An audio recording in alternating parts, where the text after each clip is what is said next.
कसार है। मैं निवर्तमान युवा मंडल अध्यक्ष किसान सभा से हूँ और ये हम आज जो हमारा थाना आना हुआ है, इसका मामला है अलीपुर में एक अवैध कॉलोनी कटी हुई है, जो बिना एमडी अप्रूव्ड कॉलोनी कट रही है। उसमें ज़मीन ओनर ने एक अपना डीलर बिठाया। डीलर बिठाने के बाद डीलर ने प्लॉटिंग शुरू की। प्लॉटिंग शुरू होने के बाद रसीद काटनी शुरू की। लगभग 2022-23 के समथिंग में रसीद काटनी शुरू की। किसी से 2 लाख, किसी से 4 लाख, किसी से 6 लाख, सब लोगों से पेमेंट लेनी शुरू कर दी। उसमें कम से कम हमारे पास 15 लोग ऐसे हैं जिन लोगों की रसीद कटी हुई है और फुल पेमेंट हो चुका है, जिसका हमारे पास सारा प्रूफ है। तो आप इन लोगों को उसमें प्लॉट वगैरह नहीं मिले? प्लॉट नहीं दिए हैं किसी को अभी तक बाउंड्री भी नहीं करने दी है। जमीन किन की थी वो? जमीन वो दिल्ली के रहने वाले हैं, एक रमेश हैं और एक बाबू हैं, वो जमीन के ओनर हैं। उन्होंने अपनी तरफ से डीलर बिठा हुआ था यहाँ पे। डीलर का नाम है शाहनवाज, डीलर का नाम है, जो कि निवासी जाहिदपुर है, और उसने ही रसीद दी। सब पैसे उसी ने लिए हैं सारे के सारे। तो क्या वायदा करा था उन्होंने, कब देंगे उन्हें जमीन? वायदा ये है, जब से लगभग 1 साल से तो वायदा यही चल रहा है कि अगले महीने सबके बैनामे हो जाएंगे। वो दिल्ली से नहीं आ पा रहे, उन्हें छुट्टी नहीं मिल रही है, उनका काम ये हो रहा है, उनका ये हो रहा है।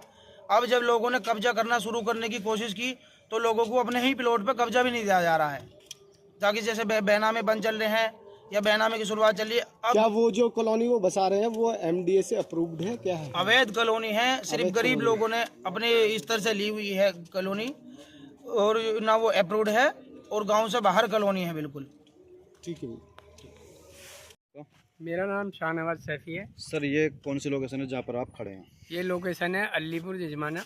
सर, ये कुछ लोगों का कहना है, गांव वालों को, कि आपने ज़मीन पर कब्जा कर रखा है, उनका पेमेंट ले लिया और उनकी ज़मीन भी नहीं दी है। क्या मामला है पूरा?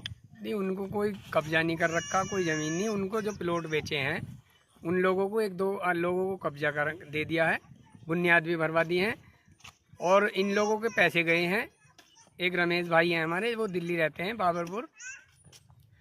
तो जो भी लेन देन हमने करा है, हमारे पास ट्रांजैक्शन भी है, कैश में भी दिया गया। ज़मीनों का काम ज़्यादातर कैश में चलता है, ठीक, और आरटीजीएस भी करा रखी हैं, और अकाउंट मोबाइल से भी डले हुए हैं। तो हमारे पास सारा प्रूफ है। हमने 80-85 लाख रुपए टोटल हमारी तरफ से गए हैं। वो बोलते हैं कि नहीं, तेरे 30 लाख आए हैं और 35 लाख आए हैं। पर सर, ये कुछ लोग गांव वाले तो कह रहे हैं कि हमें ना तो ज़मीन दी है और सिर्फ रसीद पर साइन करा रखे हैं और पैसे हमसे ले लिए गए, फिर भी अब हमें ज़मीन नहीं मिली है।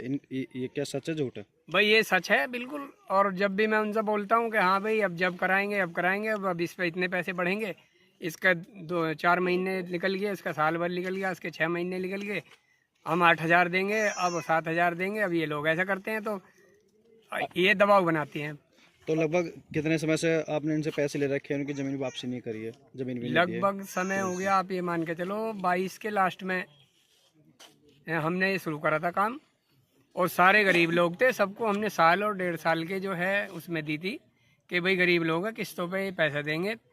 कुछ लोगों से बेचारों से लेट हो गया जो गरीब हैं, और कुछ लोगों के पैसे भी पूरे आ गए हैं, 1-2 लोगों के, तो उनके भी नहीं कराए जा रहे। अच्छा, गांव वालों का कहना है कि आपने रसीदें काट रखी है, अपने नाम से काट रखी हैं, और जो मालिक लोग हैं जमीन के, उनको इसका कोई प्रूफ नहीं है। मैंने रसीदें काट रखी हैं, उनके नाम से ही, उनका फ़ोन नंबर, उनके नाम लिखे हुए हैं, उनको दिखा करके और छपवा के 2 रसीदें मेरे पास हैं। उन्होंने 2 ही रसीदें दी हैं। कुछ रसीदों पर उन्होंने अपने साइन किए थे, बाकी उन्होंने कहा रोज तू कहाँ आएगा यहाँ दिल्ली, और अपने साइन करके ही हमें हिसाब दे देगा। सर, लगभग आप कितने समय से आप इन्हें ज़मीन दे पाएंगे? बस अब उनसे लगभग ये बात चल रही है कि कितना समय लेंगे आप, क्योंकि आप 2022 बता रहे हैं, 2000 ईद के बाद तक का इन लोगों ने टाइम है हमारे पास। अगर और उसके बाद क्या रीजन निकलेगा जब वो देखा जाएगा। तो यानी कि आपका इरादा क्या है, देने का है या नहीं, दिलवाने का है हमारा इरादा। हम बताया, ये गरीब लोग हैं बेचारों ने, किसी ने ब्याज पे दिए हैं, किसी ने कैसे दिए हैं। अभी आपने बताया 2022 से कुछ नहीं है इनका, नहीं, सिर्फ पेमेंट लिया गया है, कोई कुछ नहीं है, ना इनकी ज़मीन दी है ना ही कुछ। तो क्या 4 साल तो वैसी होगी, क्या 2026 चल रहा है उसमें भी आप ऐसे करेंगे, या अभी ज़मीन ईद के बाद देंगे? देखो, हम तो ये चाह रहे हैं कि जो वो कह रहे हैं कि ईद के बाद भाई जैसा ऐसा करेंगे, और अभी 10 तारीख के पास हमारी कुछ उनसे बात हुई है, तो 10 के बाद क्या रिजल्ट निकलेगा और ईद के बाद का वो जब। सर, जैसे आपने इनको ज़मीन दी है, पेमेंट ली है आपने, तो इनका रजिस्ट्री भी आप ही करा के देंगे ना? नहीं, हम देंगे रजिस्ट्री करा के, जब तक इनका कोई भी काम नहीं होगा, जब तक मैं जिम्मेदार हूँ इस बात का। बेनामा की जिम्मेदारी आप ही की है। बिल्कुल, क्योंकि पेमेंट आपको ही दे रखी है। बिल्कुल, पेमेंट का हर चीज़ का जिम्मेदार मैं हूँ। जब मैंने इनको दिया है, मुझे उन्होंने आगे रखा था कि भाई बेच और हमें पेमेंट ला के दे। अच्छा, इन लोगों का आरोप है कि आपने जो पेमेंट इनकी रसीदें काटी है पेमेंट की, आगे पेमेंट नहीं पहुंची। ये लोग गए हैं वहाँ पर वेरिफिकेशन करके आए हैं दिल्ली। देखो, मैं कल भी गया था 2-4 लोगों को ले जा करके, और जितने पैसे मैं उनको बता के आया हूँ उनके सामने के भाई नहीं इतने आए हैं और इतने आए हैं, और वो लोग फिर मुझे उल्टा निकाल रहे हैं और मेरा कमीशन भी गोल कर रहे हैं कि भाई नहीं तेरा कोई कमीशन नहीं बनता, लेट हो गया, इस पे 1000 बढ़वा, इस पे 2000 बढ़वा, ये हम 8000 से कम नहीं देंगे।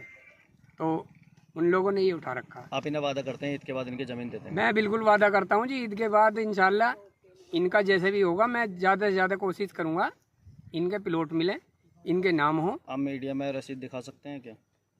मीडिया में रसीद दिखा देंगे, जो इनकी सबकी रसीदें कटी हुई हैं कि तो प्रूफ है, कोई दिक्कत नहीं है।